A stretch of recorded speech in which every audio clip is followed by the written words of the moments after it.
seeing this video for the first time, Rain, was such a weird experience for me. It was like seeing something on Adult Swim at 2 in the morning you weren't really supposed to see, but calmer in a way. Honestly, it made me sad, it made me think, and it made me wonder, who is this guy? And why does his weird art and music resonate so deeply with me in an era saturated with digital ephemera?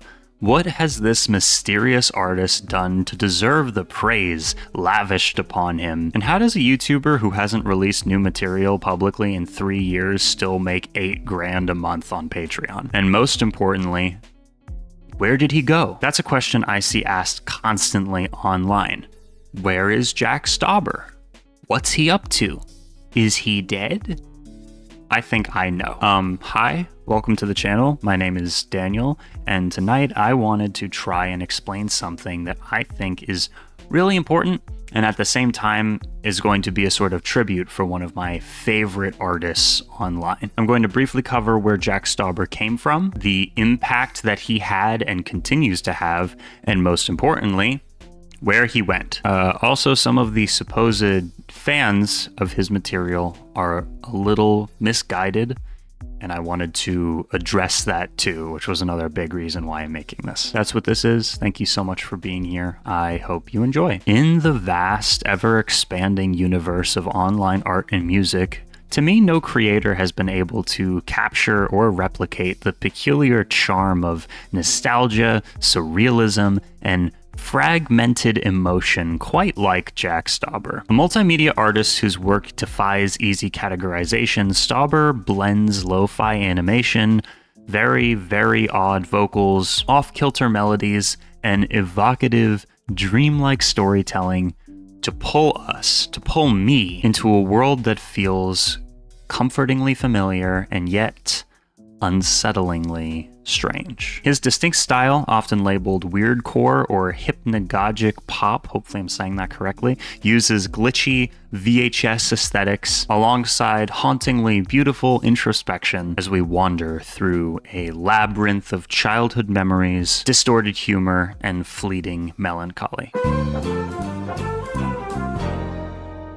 I found an archived interview with Jack from back in 2017 with the Pit News from the pits of hell. What's been inspiring Jack Stauber lately? There's a track on my new album coming out about calling my mom, telling her I got mugged and I need money to buy candy bars. Desperately. I made probably 4 really goofy songs that day, Stauber said. The 21-year-old creative whirlwind isn't messing around about staying outside the box. In fact, as he tackles music, movies, and live performance, he seems to wear his distinctly scatterbrained process proudly on his sleeve. I take goofing off very seriously. Stauber's idea of goofing off, however, doesn't mirror the procrastination tactics of other college students. On a typical Wednesday morning, the marketing major wakes up at 4 or 5 a.m. and starts playing music. He goes on to talk about the bands he was a part of in school, called Juice and Zaki, and how he has just released his 3rd album, Pop Food, which is something that I think is interesting timeline-wise. Because during this interview, there's almost no mention of animation or YouTube. You can find videos on his main channel from back in 2013, and there's a ton of archived or hidden stuff out there too if you know where to look. You can find psychedelic videos, live acoustic performances of really, really old tracks, relatively speaking to the rest of his discography at least. Some test animations as well, but I want to zoom our focus in on one video. A music video for a song called Coy Boy, released in 2017. This video sticks out to me as being a foundational cornerstone for what the channel was going to morph into aesthetically. Notice the film grain, the washed out colors, the floating animated text on screen moving to the beat of the song.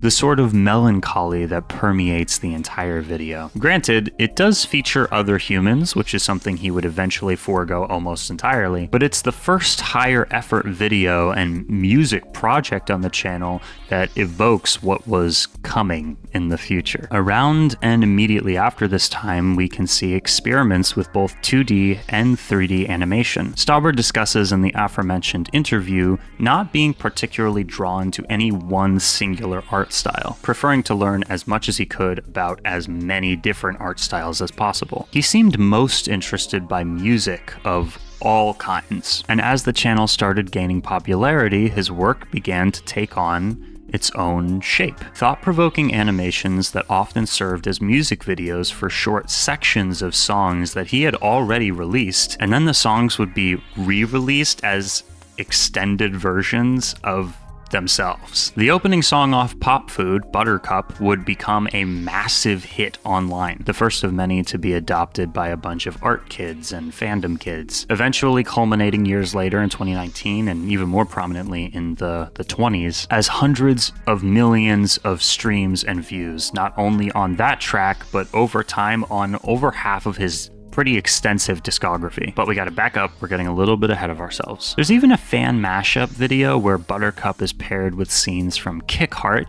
into this beautiful, masochistic, unofficial music video. In 2018, Jack Stauber worked with Adult Swim. And look at me referencing things that I talked about earlier. I'm such a good, devoted, studious YouTuber. Please tell me I'm doing a good job. Please tell me I'm doing a good job. He made a few short videos as bumpers, all of which are fantastic. To be honest, pretty much everything Jack Stauber has touched has turned to gold so far, so that's honestly not much of a surprise. Later, he would create Shop, a pop opera in 2019, commonly shortened to Shop by fans. A short 7-episode musical miniseries which follows a man shopping in a grocery store as he learns many lessons that are based on the foods in his grocery store list and people he runs into along the way, who are shaped like the foods on his grocery list. The series itself mainly consists of a Microsoft Paint 2D art style, while each of the musical segments vary in art style, often featuring different types and a blend of like 2D and 3D or even stop motion. Around this time is when our enigmatic friend was most active online, posting strange, thought-provoking animations and songs with much regularity. In 2018, he created a Patreon page. More on that later. Something I'd quickly like to touch on is the weirdcore aesthetic as a whole. Weirdcore is a digital art movement that thrives on the uncanny, blending nostalgic familiarity with surreal distortion to evoke a sense of fragmented memory or dreamlike unease. Rooted in early internet culture, it often employs lo-fi visuals, grainy photographs, distorted text, and glitchy graphics that mimic the look of old home videos, forgotten websites, or corrupted computer files. We often see mundane scenes such as empty playgrounds, dimly lit rooms, distorted faces, and they become unsettling through subtle disorientation. It's very liminal space-esque. In fact, I think that the trend of liminal spaces grew out of the aesthetic of weirdcore that emerged a few years prior to the whole liminal space thing, but I digress. The aesthetic plays with the viewer's subconscious, conjuring emotions of loneliness, nostalgia, deja vu, as if stumbling upon a half-remembered dream and not knowing if it was reality or not. Art made with this movement in mind is often less about super explicit meaning and more about the eerie resonance of something unexplainable. An emotional echo of something that's just out of reach. Artists like Jack Stauber amplify this aesthetic by adding musical, narrative layers, turning weirdcore into this fantastic multimedia experience that lingers in the mind long after you're exposed to it. I don't think that everything that he makes is a part of this aesthetic. I honestly think that some of his material is mislabeled as it, but his contributions to this idea is immense. And in my opinion, the videos that he made brought a lot of people who were unaware of those visuals into now knowing about them. So I think that's cool. Anyways, rant over.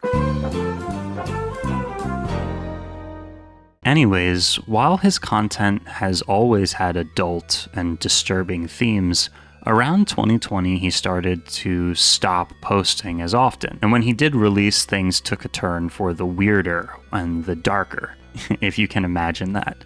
Then, on Halloween 2020, everything changed. Opal, a strange, disturbing, horrific, and really, really fantastic short film. Opal follows the adventures of a young girl named Opal investigating the mysterious and seemingly haunted house across her street. I could talk about this film forever, for at least 43 minutes and 54 seconds. Oh wait, after Opal, Jack vanished for almost 2 years from YouTube and any public work, leading to a lot of crazy fan speculation.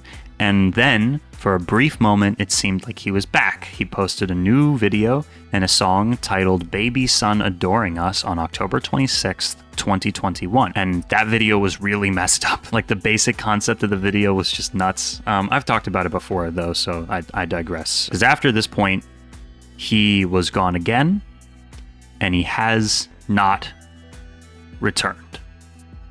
Well, except that's actually not true. Some Jack Stauber fans, especially people on TikTok, have been speculating a lot about all types of stuff. And the original reason that I wanted to make this video was to kind of educate people on the basic actual timeline of events and also what we actually know to be true. And fans aggressively insinuating their own interpretations of Jack's work and his intentions is not a new thing. I specifically see people talk about baby hotline on TikTok, and it makes me kind of sad. Like, tell me why these people have convinced themselves that the song is literally about an actual partner that Jack had who committed suicide.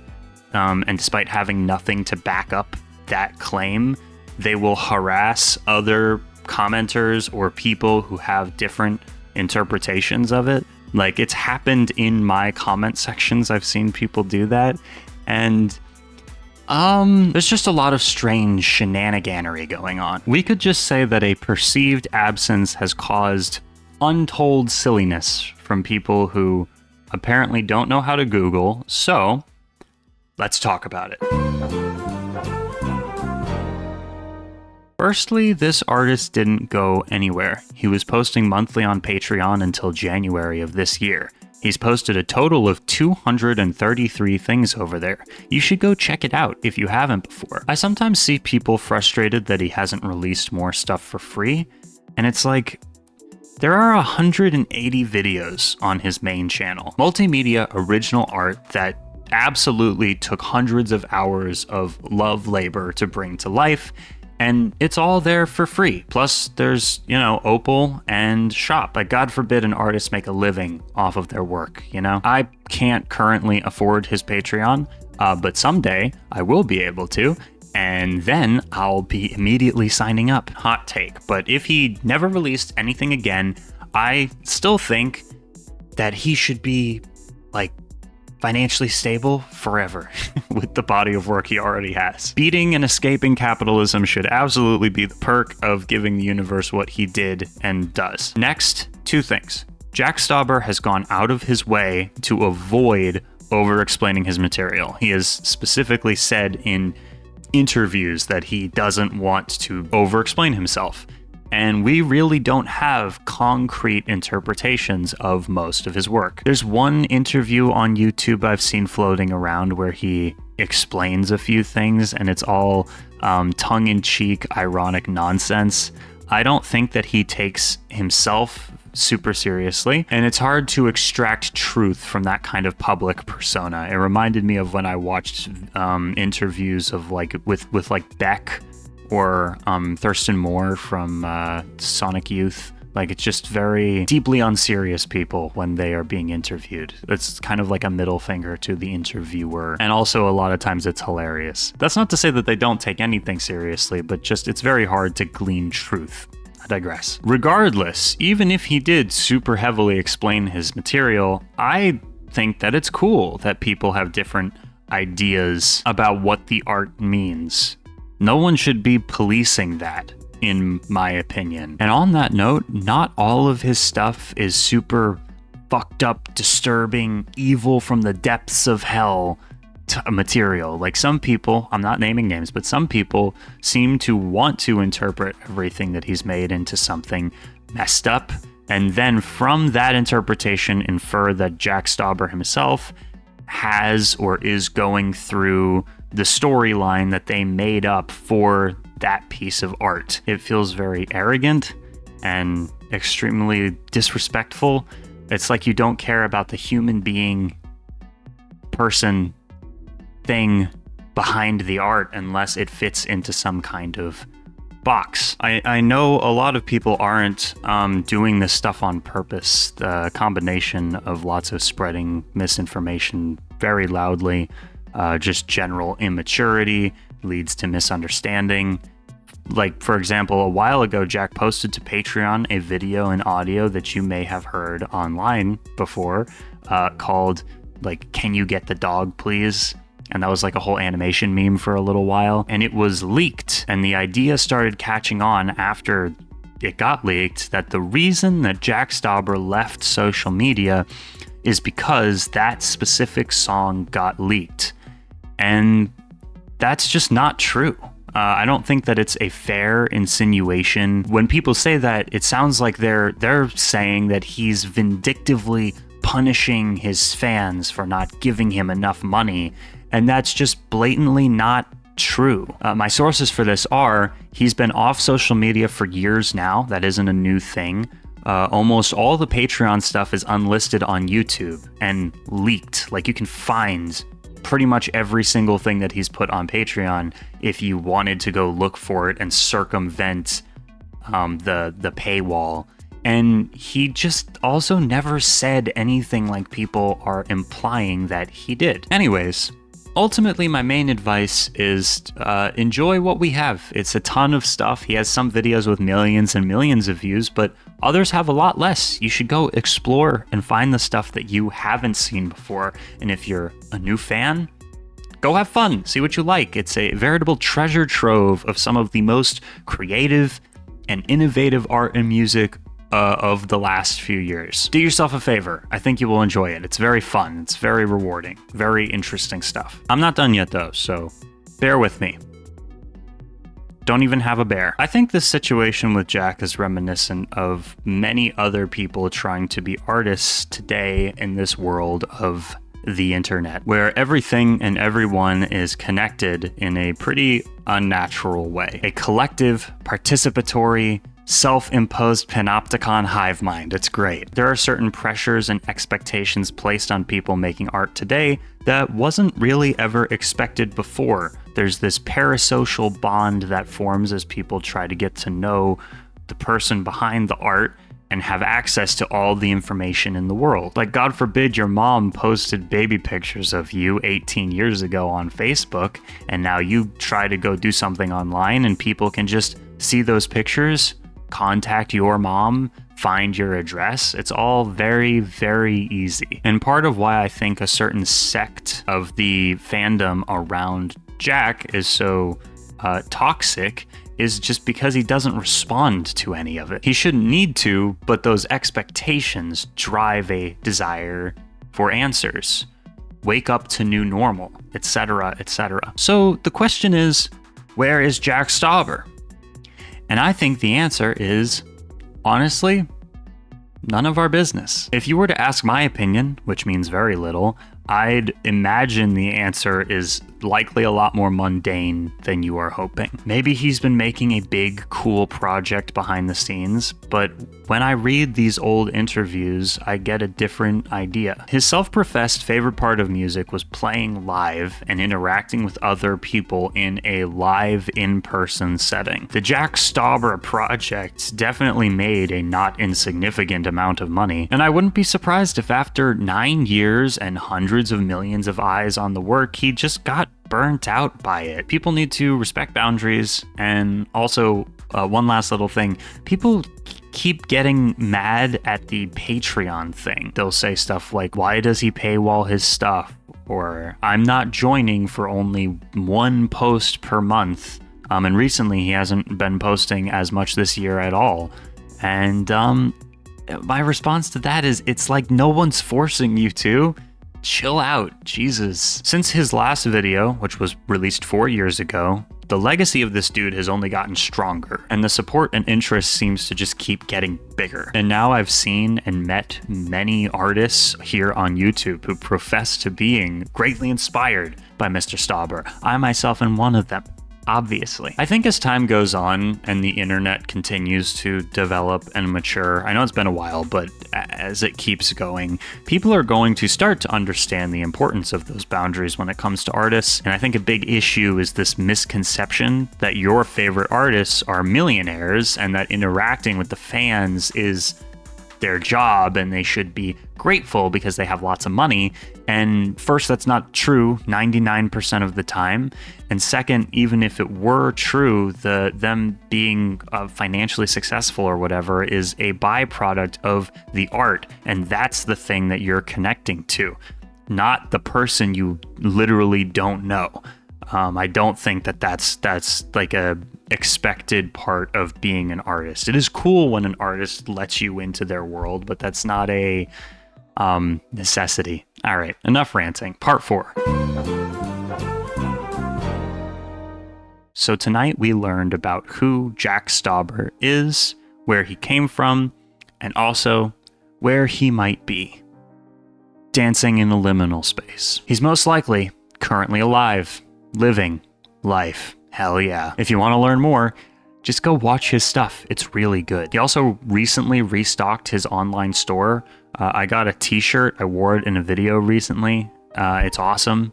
You know, typical stuff. If you are already a fan though, you may recognize my face because I have an entire series where I've been explaining and analyzing Jack's work from my own perspective and my own interpretations of it. You may have seen these thumbnails before. There are now 5 main videos plus separate videos for both Shop and Opal, and each like on this video equals 1 Jack Stauber toxic fan becoming a wholesome fan, or Ethan air conditioning unit. Let's start converting people. And also, if you can, combat misinformation. That's the whole point of this video, and if we can get more of that going on, that would be great. And also quick shout out to my enablers over on Patreon. We recently got to $200 a month, which means that you guys are paying my editor for 1 video a month. Isn't that cool?